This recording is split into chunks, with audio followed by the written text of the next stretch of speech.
Halo anak-anak, selamat pagi. Senang bisa bertemu dengan kalian lagi. Ya, apa kabar kalian pada pagi hari ini? Mr. Fatih berharap kalian sehat terus dan kalian masih dalam keadaan baik-baik saja. Tetap semangat, walaupun dalam kondisi yang saat ini kurang aman, tetapi kalian tetap jaga kebersihan dan jaga juga kesehatan kalian.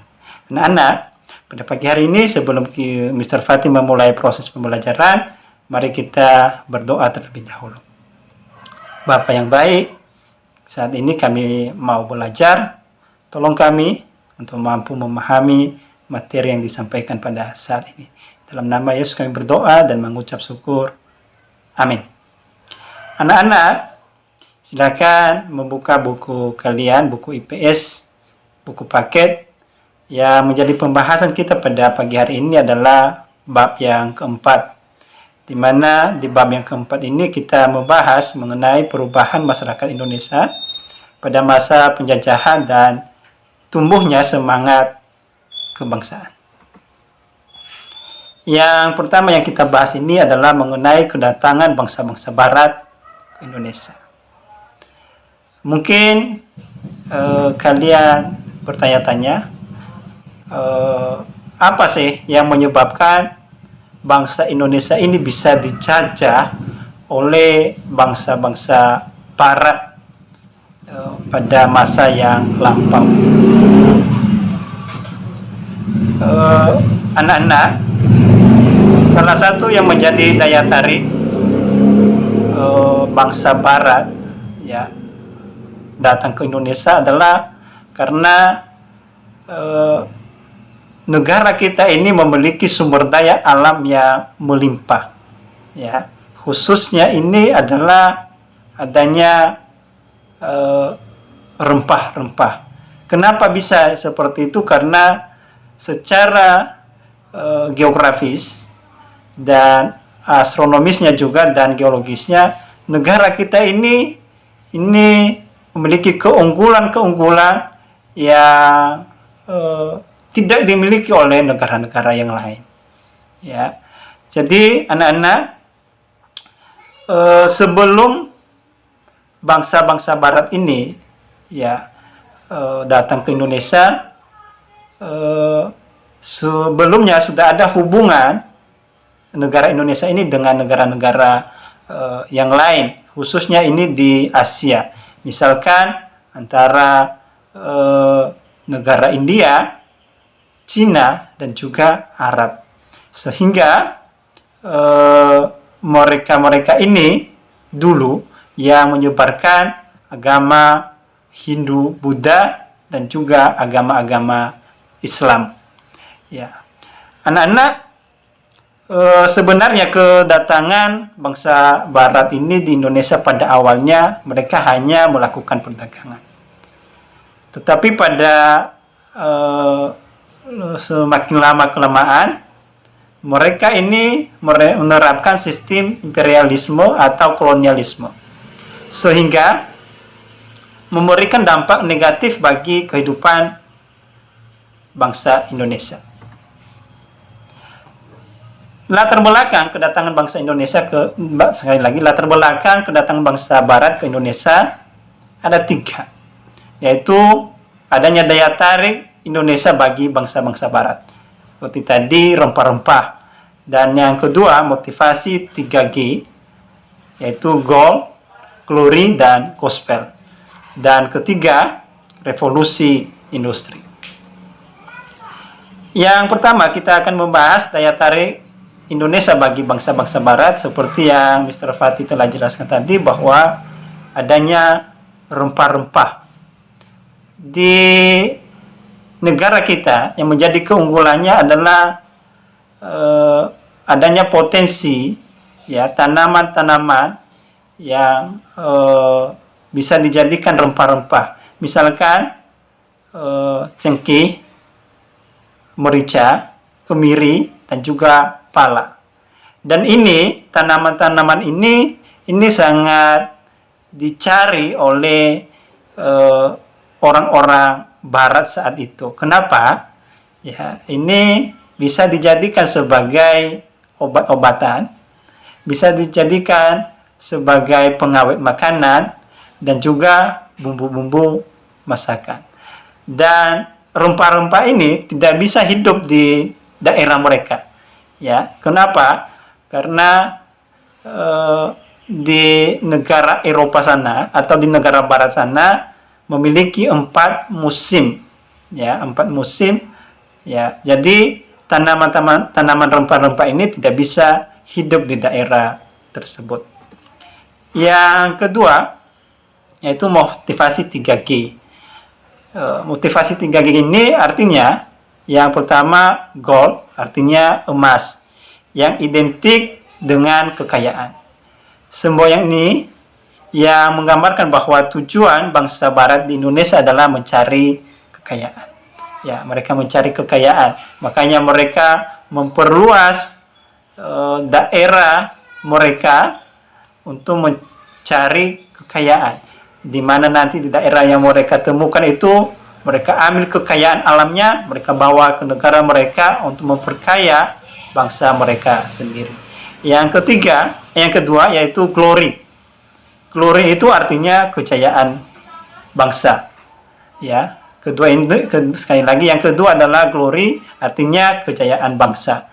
Makanya nanti mereka melakukan perang, ya. Kalau kita pelajari nanti timbulnya perang dunia pertama, ya, itu hanya untuk memperebutkan daerah jajahan, ya.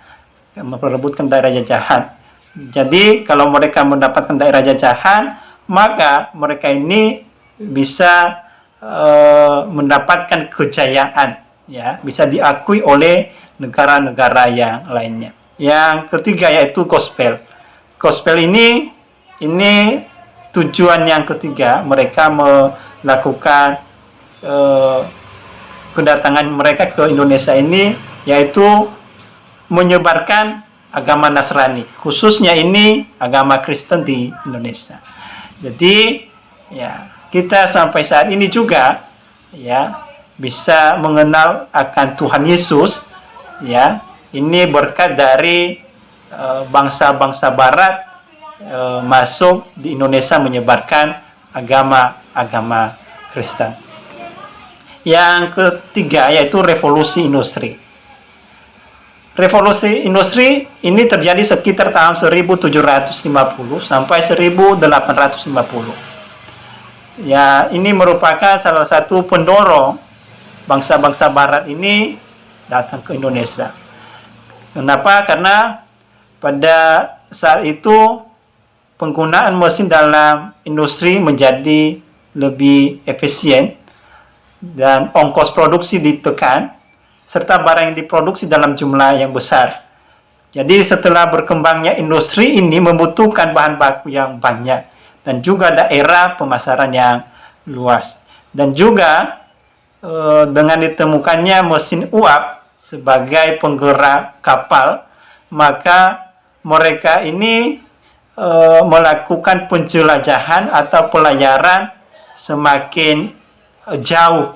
Ya, mereka bisa melakukan penjelajahan daerah atau pelayaran semakin jauh, ya, karena mereka telah menemukan alat penggerak kapal. Yang selanjutnya bangsa-bangsa Barat yang datang di Indonesia, ya. Siapa saja bangsa-bangsa Barat yang datang ke Indonesia? Kita bahas satu-satu. Yang pertama, adanya kedatangan bangsa Portugis. Ya, bangsa Portugis ini ya pertama sekali datang di Maluku. Ya, Portugis mencapai Malaka pada tahun 1511 di bawah pimpinan Alfonso, dan ia berhasil menguasai Malaka dan Myanmar. Selanjutnya Portugis menjalin hubungan dagang dengan Maluku. Pada tahun 1512 bangsa Portugis sudah berhasil sampai di Maluku dan di bawah pimpinan Antonio dan Francisco. kedua, ekspedisi bangsa Inggris. Ya, bangsa yang pernah menjajah Indonesia selain Portugis, Inggris juga pernah menjajah Indonesia. Ya, dan Inggris ini mencapai Indonesia pada tahun 1579 yang dipimpin oleh Francisco dan Thomas Cavendish.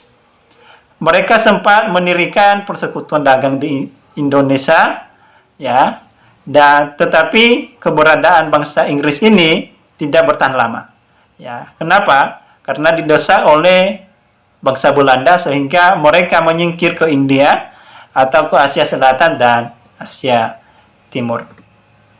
Yang ketiga, bangsa Barat yang pernah datang ke Indonesia yaitu bangsa Belanda. Ini yang sangat terkenal, mungkin ada di benak kita, yang pernah menguasai Indonesia selama 3,5 abad. Ya, 3,5 abad. Jadi mereka ini sudah mulai datang ke Indonesia sejak 1559.